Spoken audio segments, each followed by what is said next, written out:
Hey, very good evening, everyone. David Molko with you on this Thursday night. We begin with a live look over the Rose City after a wild round one of March Madness at Moda on this final full day of winter in the Northwest. So let's kick things off with Chief Meteorologist Matt Safino as we look toward our first day of spring. How's it looking, Matt? Yeah, spring just a little more than 8 hours away right now. It's really beautiful outside, still 61 degrees in Salem. There are breaks in the clouds down that way. We've had some light rain in the Portland area. But the real story today around the state of Oregon, the record high temperatures. Bend, 81 degrees, breaking a record that had stood for 110 years. 1916, the last time Bend had a day March 19th, warmer than today. Redmond, 80 degrees, breaking a record which has stood for, 86 years there. The Dow, 79. Eugene broke its record from 1978. Klamath Falls also breaking the record that was last set in 1960. Just amazing. Now, we've had this batch of light rain over the metro area and north. And like I said, you get south towards Salem, you don't even have to go that far south. You go to Wilsonville, it's not raining. And we're just on the southern extent of this. You see the rain rolling into western Washington. We're going to see more rain as we go into tomorrow morning. David will show you how much in a bit. All right, thanks, Matt. See you in a few. Developing tonight, a Beaverton man accused of selling drugs to high school students and in some cases sexually abusing them has made his first court appearance. A warning, the story includes details about sexual assault. John Adams has the latest from Washington County. 29-year-old Joshua Allen Delago stood silently in a Washington County court Thursday morning, at times shaking his head when a county prosecutor spoke about his charges. He is a homeless drug dealer who has been repeatedly targeting children and providing them with controlled substances and making attempts to sexually solicit young girls. According to court documents, Delago faces 19 counts for rape, sexual abuse, and unlawful delivery of meth and marijuana. He was arrested earlier this month after being spotted with an underage Sunset High School student. The defendant was spotted on a park bench near the Sunset High School area with a 14-year-old girl. When police arrived on scene, the 14-year-old told officers that Delago was her drug dealer and had been providing her with methamphetamine. She also said they had been having sex for the past 3 months. After Delago's arrest, investigators interviewed numerous minors who said Delago had been selling them meth or marijuana. A 17-year-old who admitted to getting meth from the defendant in exchange for approximately $2 and some McDonald's. That 17-year-old also saying Delago attempted to engage in sex acts with her. Another student said Delago sold them marijuana at least 50 times. Detectives have identified 9 victims thus far, but believe there may be more. Their hope is more individuals may come forward with additional information on this case. In Washington County, John Adams, KGW News. A reminder, if you or someone you know is a victim or survivor of sexual assault, help is available 24/7. One option, the National Sexual Assault Hotline, 800-656-4673. Well, new tonight, Oregon health officials are warning of 2 more possible measles exposures, both of them in Salem. The first was at Salem Health Hospital's ER waiting room on Monday during the times on your screen. The second was last Friday on the second floor of the Kaiser Permanente Skyline Medical Office at those times as well. This brings the total reported cases in Oregon at this point this year to 9. To an 8-figure payout now for a Vancouver man after he essentially became paralyzed while waiting for care in his local ER. Jake Holter shows us how a 17-hour wait changed his life forever. 66-year-old John Douglas Cox's life forever changed back in 2021 after a delay in care at a local emergency room. His lawyer, Jane Paulson, tells us he waited 17 hours before being properly treated. At its core, this case, it's about time. That when someone comes into the emergency room with new onset paralysis, every hour matters. Cox had been dealing with complications from a spinal cord stimulator used to treat lower back pain.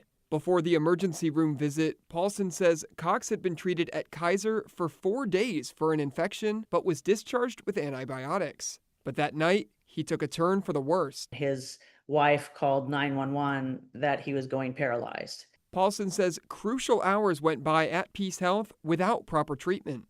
Even though a spine surgeon was available, no one was called. And, they knew he couldn't be transferred for over 12 hours because there was an ambulance issue at the time. And he needed to be treated right there at Peace Health. but that didn't happen. Paulson says the emergency physicians treating Cox also neglected to do thoracic spinal imaging, only doing a lumbar scan. He was so scared at one point, he emailed his doctor at Kaiser from the emergency room at Peace Health saying he needed help and he was afraid he would never walk again. He was eventually diagnosed with a spinal epidural abscess after being transported to Kaiser and had emergency surgery. Months later, he can walk again, but not nearly how he used to. He has difficulty walking. He has to use a walker. He can kind of get up and down his stairs he can with the handrails very slowly. In their $10 million verdict, the jury allocated Cox $5 million for his pain and suffering, $3 million for future care needs and a home remodel, and $2 million to his wife for emotional suffering. Hopefully what happened to him will improve care for everyone else in our community and that no one else should have to face this. Jake Holter, KGW News. To get you caught up on tonight's other headlines now, Portland police are asking for help identifying a suspect accused in a string of robberies targeting convenience stores. Authorities believe the suspect hit 5 stores at the locations on your screen here, northeast, southeast, north, and southeast Portland there, all in October of last year. Anyone with information should contact Portland Police. KGW's parent company Tegna has been acquired by Nexstar, the owner of Coin TV. That's after the FCC waived a rule that would have prevented the merger and the DOJ signed off on the deal. The $6+ billion deal creates the largest operator of local TV stations in the country. In a statement, the FCC chairman saying in part, quote, "For too long, the FCC stood by while newspapers closed by the dozen in communities all across the country. Those trusted sources of local news and information shuttered while the FCC dithered. If you care about local news, you should care about the future of local broadcast TV stations," end quote. This comes a day after attorneys general from 8 states, including Oregon, filed a lawsuit seeking to block the deal. Here's California's AG. Mega mergers in broadcast media are especially dangerous because they result in fewer voices reporting on what's happening in our communities. President Trump has said he supports the merger as part of the acquisition. First announced last year, Nexstar must sell 6 television stations in markets across the country. And Washington's governor signed 2 bills, including one that bans law enforcement officers from wearing masks. This covers local and state officers and federal officers when they are working in Washington. The law also allows people to sue if law enforcement break the law. There are exceptions for undercover officers or if they're part of a SWAT team where protective gear is necessary.